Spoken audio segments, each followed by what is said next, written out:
Hi hello नमस्कार जय जगन्नाथ। तो फ्रेंड आशा करछि आपन समस्ते भलो थिबे सुस्थ थिबे एवं आपनकर प्रिपरेशन को मध्य जोरदार आगु बढ़ाई चलथिबे। तो फ्रेंड देखंतु अनुगुल जिल्ला रे फ्रेंड्स ओडिशा आदर्श विद्यालय रे फ्रेंड आपन शिक्षक पद पे फ्रेंड्स आपनकर नियुक्ति बाहरी अछि। तो फ्रेंड आज वीडियो मु आपन मानको ए job related complete detail information कहबी आपन माने किबळी भाबरे यार फॉर्म टिको फिल अप करिवे एवं को एड्रेस रे सेंड करिवे एवं एथि पय कोन कोन फ्रेंड्स दरकार तो सब किसी डिटेल्स आज भिडियो आपको जनइबी तेणु भिडियो को निश्चित भाव शेष जाए देखिए जब बर्तमान सुधा लाइक करना गोटे गोटे लाइक निश्चित भाव में करदे। तो आप देखो यहाँ आपंकर कौटी आपंकर नियुक्ति बाहरी अच्छी office of the principal Odisha Adarsha Vidyalaya एठार देख पारे 8 पोस्ट सब किसी आपंकर दे दी अच्छी। तो आप देखो आपंकर यहाँ आपंकर ऑफलाइन फ्रेंड आपने आवेदन करेंगे एक फॉर्म जोटा कि मुझे आग को कहबी तो से फॉर्म टी फिलअप करेंगे एवं फिलअप कर सारा पर आपने कौ आड्रेस आपने पठाइबे देखु nodal principal OAV Subarnapali Pallahara 8 Subarnapali post office Srigarh police station Pallahara district Anugul pin code हूँ 759119 ये आड्रेस आपने पठेबे और आपंकर ये जो पोस्ट टी आपने पठेबे यहाँ आपने स्पीड पोस्ट माध्यम आपने पठेबे। तो फ्रेंड ये फॉर्म टी आपंकर 15/4/2026 पूर्व आपंकर सेठार पहुँचवा दरकार एवं तापर से आपको डॉक्यूमेंट वेरिफिकेशन आपंकर डाकिबे आपंकर 17 एप्रिल 2026 तारीख दिन आपको डाकिबे सकाल 9टा बेले कौ आड्रेस रे ओएबी सुवर्णपारी पालहरा अनुगुल एठा को आपको जावाई पड़ो 17/4/2026 तारीख रे। तो फ्रेंड नेक्स्ट चलते देखा कौन कौन आपंकर पोस्ट बाहरी अच्छी कौ कौ आपंकर आदर्श विद्यालय पोस्ट बाहरी अच्छी देखूँ। तो फ्रेंड देखो कौ कौ आदर्श विद्यालय ना गुड़िक दे दी ओएबी सुवर्णपारी पालहरा एवं आपंकर ओएबी खंडाहाट अनुगुल एवं आपंकर ओएबी महुलपाल तालचेर एवं देखो ओएबी गोपीनाथपुर एवं देखो चेंडीपड़ा एवं नेक्स्ट देखो ओएबी झारबेनाई कानिया तापर देखो ओएबी रानीकाटा किशनगढ़ तापर देखो ओएबी बनमालीपुर एवं देखो ओएबी शांति बनारपाल एवं फ्रेंड देखो कौ कौ पोस्ट में आप नियुक्ति बाहरी अच्छी देखो PGT friend PGT English PGT biology PGT physics PGT chemistry PGT mathematics तापर कॉमर्स इकोनॉमिक्स कंप्यूटर ये सब पद पे आपको नियुक्ति बाहरी अच्छी पीजीटी एवं टीजीटी कौन कौन पोस्ट बाहरी अच्छी देखो Odia TGT English Hindi Sanskrit science SST mathematics ये सब पद पे आपंकर नियुक्ति आपंकर बाहरी अच्छी। नेक्स्ट चलते देखा आपंकर एसेंशियल क्वालिफिकेशन आपंकर एजुकेशन क्वालिफिकेशन।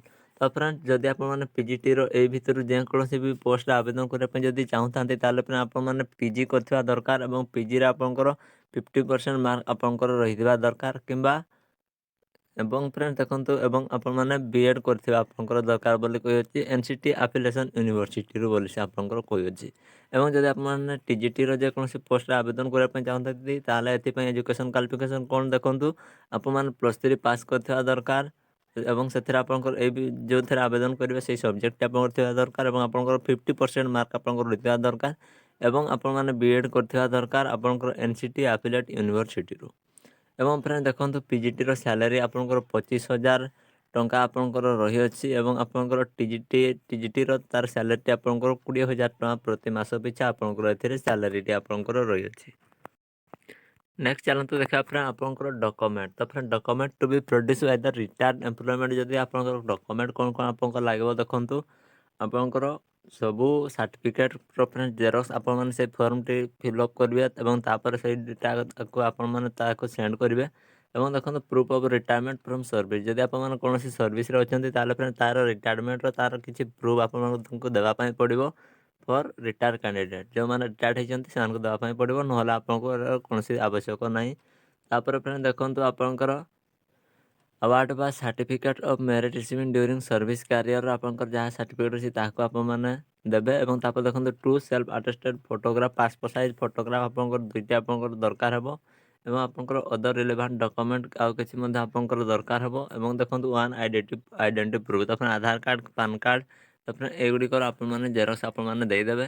ताले फ्रेंड्स चलते बर्तमान मुझे बतई दूसरी कि आपने से फॉर्म टी आपने किभली आपने फिलअप करेंगे ताहा मु बर्तमान आपको बतई दूसरी ध्यान देके आपने देखिए। तो फ्रेंड এই ଫର୍ମର ଏକ ଆପଣମାନେ ପ୍ରିଣ୍ଟ ଆଉଟ୍ କାଢ଼ିଦେବେ। ତ ଫ୍ରେଣ୍ଡ এই ଫର୍ମଟି କେଉଁଠି ପାଇବେ ଦେଖନ୍ତୁ, ଏଇ ଭିଡ଼ିଓର ଡେସ୍କ୍ରିପ୍ସନ୍ ମୁଁ ମୋର ଟେଲିଗ୍ରାମ ଚ୍ୟାନେଲର ଲିଙ୍କ୍ ଦେଇଦେଉଛି। ତ ସେଠାରେ ଜଏନ୍ ହେଇଯିବେ। ଏଇ ପିଡ଼ିଏଫ୍ଟିକୁ ମୁଁ ସେଠାରେ ଦେଇଦେବି, ସେଠାରେ ଆପଣମାନେ ଡାଉନଲୋଡ଼ କରିଦେବେ ଏବଂ ଫ୍ରେଣ୍ଡସ୍ ପାଖରେ ଯେଉଁ କମ୍ପ୍ୟୁଟର ଦୋକାନ ଅଛି ସେଠାରେ ଯାଇକି ଏହାକୁ ପ୍ରିଣ୍ଟ ଆଉଟ୍ କାଢ଼ିଦେବେ। ପ୍ରିଣ୍ଟ ଆଉଟ୍ କାଢ଼ି ସାରିଲା ପରେ ଏହାକୁ ଆପଣମାନେ ଫିଲ୍ଅପ୍ କରିବେ। ଫାଷ୍ଟ କ'ଣ କେମିତି ଫିଲ୍ଅପ୍ କରିବେ ଦେଖନ୍ତୁ, paste your recent passport size photo hair. ତ ଫ୍ରେଣ୍ଡ ଆପଣଙ୍କର ପାସପୋର୍ଟ ସାଇଜ୍ ଫଟୋଗ୍ରାଫକୁ ଏଠାରେ ଗୋଟେ ଲଗେଇଦେବେ। ତାପରେ ଦେଖନ୍ତୁ 1 ନମ୍ବରରେ କ'ଣ କହିଛି ଦେଖନ୍ତୁ, name of the post applied for. ତ ଆପଣମାନେ କେଉଁ ପୋଷ୍ଟରେ ଆବେଦନ କରିବା ପାଇଁ ଚାହୁଁଥାନ୍ତି ସେଇ ପୋଷ୍ଟ ନେମ୍ଟିକୁ ଲେଖିଦେବେ।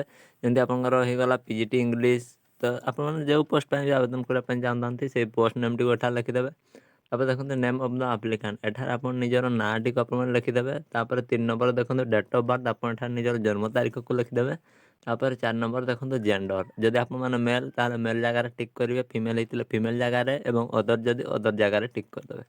ତାପରେ 5 ନମ୍ବର ଦେଖନ୍ତୁ ମ୍ୟାରିଡିଆଲ୍ ଷ୍ଟାଟସ୍, ଯଦି ଆପଣମାନେ ମ୍ୟାରେଜ୍ କରିଥାନ୍ତି ତାହେଲେ ମ୍ୟାରେଡ୍ ଲେଖିଦେବେ, ଯଦି ମ୍ୟାରେଜ୍ କରିନାହାନ୍ତି ତାହେଲେ ଆପଣମାନେ ଅନମ୍ୟାରେଡ୍ ଲେଖିଦେବେ। ତାପରେ ଏଠାରେ ଆପଣ ନିଜର ବାପାଙ୍କ ନାଁ କିମ୍ବା ଆପଣଙ୍କର ହଜବେଣ୍ଡଙ୍କ ନାଁ ଆପଣମାନେ ଲେଖିଦେବେ। ଯଦି ବାପାଙ୍କ ନାଁ ଲେଖୁଛନ୍ତି ତାହେଲେ ହଜବେଣ୍ଡ ନାଁଟିକୁ ଏମିତି କାଟିଦେବେ ଏବଂ ବାପାଙ୍କ ନାଁଟିକୁ ଏଠାରେ ଲେଖିଦେବେ। ନେକ୍ସଟ ଦେଖନ୍ତୁ କଣ୍ଟାକ୍ଟ ନମ୍ବର, ଆପଣ ଏଠାରେ ନିଜର ମୋବାଇଲ୍ ନମ୍ବର ଦେଇଦେବେ। ତାପରେ 8 ନମ୍ବର ଦେଖନ୍ତୁ ଇମେଲ୍ ଆଇଡ଼ି ଆପଣମାନେ ଦେଇଦେବେ। ତାପରେ 9 ନମ୍ବର ଆଡ୍ରେସ୍ ଦେଇଦେବେ। 8 ପୋଷ୍ଟ ଡିଷ୍ଟ୍ରିକ୍ଟ ପିନ୍ ପୁରା କମ୍ପ୍ଲିଟ୍ ଆଡ୍ରେସଟିକୁ ଆପଣମାନେ ଏଠାରେ ଦେଇଦେବେ। ତାପରେ ଦେଖନ୍ତୁ ଏଜୁକେସନାଲ୍ କ୍ୱାଲିଫିକେସନ୍କୁ ଆପଣମାନେ ଫିଲ୍ଅପ୍ କରିବେ। ତ ଆପଣଙ୍କର ଯେତେ ବି ରହୁଥାଏ ଆପଣମାନେ ସଠିକ୍ ହିଁ ଦେବେ। ଯଦି ଆପଣମାନେ ଏଠାରେ ଭୁଲ ଦେଇଦେବେ ତାହେଲେ ପୁଣି ଆପଣଙ୍କ ଡକ୍ୟୁମେଣ୍ଟ ଭେରିଫିକେସନ୍ ବେଳେ ପୁଣି ଆପଣଙ୍କର କଟିଯିବେ। ନେକ୍ସଟ ଦେଖନ୍ତୁ ମେଟ୍ରିକ୍ ବା ଦଶମ। ତ ଫ୍ରେଣ୍ଡସ୍ ଦଶମରେ ଆପଣମାନେ ସବଜେକ୍ଟ ଷ୍ଟଡ଼ି କ'ଣ ସବଜେକ୍ଟ ଷ୍ଟଡ଼ି କରିଥିଲେ ସେ ବିଷୟରେ ଏଠାରେ ଲେଖିବେ। ତାପରେ ଆପଣମାନେ ଦଶମଟି କେଉଁ ବର୍ଷ ପାସ୍ କରିଥିଲେ ତାକୁ ଏଠାରେ ଲେଖିଦେବେ। ତ କେଉଁ ବୋର୍ଡ଼ରୁ ପାସ୍ କରିଥିଲେ ତାକୁ ଏଠାରେ ଲେଖିଦେବେ ଏବଂ ଦଶମରେ ଆପଣଙ୍କର ଟୋଟାଲ୍ ମାର୍କ କେତେ ଥିଲା ତାକୁ ଏଠାରେ ଲେଖିବେ ଏବଂ ଆପଣ ସେଥିରୁ କେତେ ରଖିଲେ ତାହାକୁ ଏଠାରେ ଲେଖିବେ ଏବଂ ତାହା ଆପଣଙ୍କର କେତେ ପରସେଣ୍ଟ ହେଉଛି ତାହାକୁ ହିସାବ କରିକି ଏଠାରେ ଲେଖିଦେବେ। ତାପରେ ଦେଖନ୍ତୁ ଇଣ୍ଟରମିଡ଼ିଏଟ୍ ବା ପ୍ଲସ୍ ଟୁରେ କେଉଁ ସବଜେକ୍ଟ ଥିଲା ତାକୁ ଏଠାରେ ଲେଖିଦେବେ ଏବଂ ପ୍ଲସ୍ ଟୁ କେଉଁ ଇୟର୍ ପାସ୍ କରିଥିଲେ ତାକୁ ଏଠାରେ ଲେଖିଦେବେ। ପ୍ଲସ୍ ଟୁଟି ଆପଣଙ୍କର କେଉଁ ବୋର୍ଡ଼ରୁ ପାସ୍ କରିଥିଲେ ତାକୁ ଏଠାରେ ଲେଖିଦେବେ ଏବଂ ପ୍ଲସ୍ ଟୁରେ ଆପଣଙ୍କ ଟୋଟାଲ୍ ବା ଫୁଲ୍ ମାର୍କ କେତେ ଥିଲା ତାକୁ ଏଠାରେ ଲେଖିଦେବେ। କେତେ ମାର୍କ ଆପଣ ରଖିଲେ ତାହାକୁ ଏଠାରେ ଲେଖିଦେବେ, ପରସେଣ୍ଟେଜର ହିସାବ କରି ତାହାକୁ ଏଠାରେ ଲେଖିଦେବେ। ତାପରେ ଦେଖନ୍ତୁ ଗ୍ରାଜୁଏସନ୍ରେ କେଉଁ ସବଜେକ୍ଟ ପଢ଼ିଥିଲେ ତାକୁ ଏଠାରେ ଲେଖିଦେବେ ଏବଂ ଗ୍ରାଜୁଏସନ୍ କେଉଁ ଇୟର୍ ପାସ୍ କଲେ ତାକୁ ଏଠାରେ ଲେଖିଦେବେ ଏବଂ ଗ୍ରାଜୁଏସନ୍ଟି କେଉଁ ୟୁନିଭର୍ସିଟିରୁ ପାସ୍ କରିଦେଲେ ତାହାକୁ ଏଠାରେ ଲେଖିବେ ଏବଂ ଗ୍ରାଜୁଏସନ୍ରେ ଟୋଟାଲ୍ ମାର୍କ କେତେ ଥିଲା ତାକୁ ଏଠାରେ ଲେଖିଦେବେ। କେତେ ମାର୍କ ଆପଣ ରଖିଛନ୍ତି ତାକୁ ଏଠାରେ ଲେଖିଦେବେ। ତ ତାହାକୁ ପରସେଣ୍ଟେଜ୍ କାଲକୁଲେଟ୍ କରି ଏଠାରେ ଲେଖିଦେବେ। ସେଇଭଳି ଆପଣମାନେ ପିଜିର ଏଠାରେ ଫିଲ୍ଅପ୍ କରିବେ, ବିଏଡ଼୍ର ଏଠାରେ ଫିଲ୍ଅପ୍ କରିବେ ଏବଂ ଅନ୍ୟ କୌଣସି ଯଦି ଆପଣ କରିଥାନ୍ତି OSTET କିମ୍ବା OTET କିମ୍ବା CTET ତାହାକୁ ମଧ୍ୟ ଆପଣମାନେ ଏଠାରେ ଆପଣମାନେ ଫିଲ୍ଅପ୍ କରିଦେବେ। ନେକ୍ସଟ ଦେଖନ୍ତୁ 11 ନମ୍ବର, ଯଦି ଆପଣଙ୍କର କୌଣସି ୱାର୍କ ଏକ୍ସପିରିଏନ୍ସ ରହିଥାଏ ତାହେଲେ ଆପଣମାନେ ଏଠାରେ ତାହାକୁ ଆପଣମାନେ ଲେଖିଦେବେ। ତାପରେ ଦେଖନ୍ତୁ ଏଠାରେ ଆପଣ ନିଜର ନାଁଟିକୁ ଆପଣମାନେ ଲେଖିଦେବେ।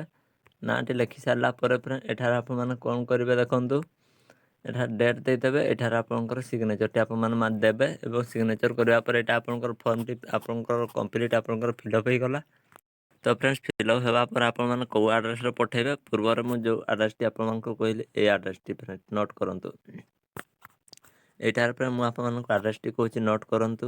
ଏଇଠାରୁ ଆପଣମାନେ ଏତିକି ଯାଏଁ ତ nodal principal OAV Subarnapali Pallahara 8 ଆପଣଙ୍କର Subarnapali, post office Srigarh, police station Pallahara, district Anugul, Odisha, pin code 759119। এই ଆଡ୍ରେସରେ ଆପଣମାନେ ଏଇ ଫର୍ମଟିକୁ ଫିଲ୍ଅପ୍ କରି ସାରିକି ଆପଣମାନେ ଏଠାରେ ପଠାଇଦେବେ। ତାପରେ ନିଶ୍ଚିତ ଭାବରେ ଟେଲିଗ୍ରାମ ଗ୍ରୁପରେ ଜଏନ୍ ହେବେ ଯଦି ଆପଣମାନେ এই PDFଟି ପାଇବା ପାଇଁ ଚାହୁଁଛନ୍ତି। ତ ଫ୍ରେଣ୍ଡ ଭିଡ଼ିଓଟି କେମିତି ଲାଗିଲା ନିଶ୍ଚିତ ଭାବରେ କମେଣ୍ଟ କରିକି ଜଣାଇବେ। ଆଶା କরি ଭିଡ଼ିଓଟି ଆପଣମାନଙ୍କୁ ନିଶ୍ଚିତ ଭାବରେ ଭଲ ଲାଗିଥିବ ଏବଂ ହେଲ୍ପଫୁଲ୍ ହେଇଥିବ।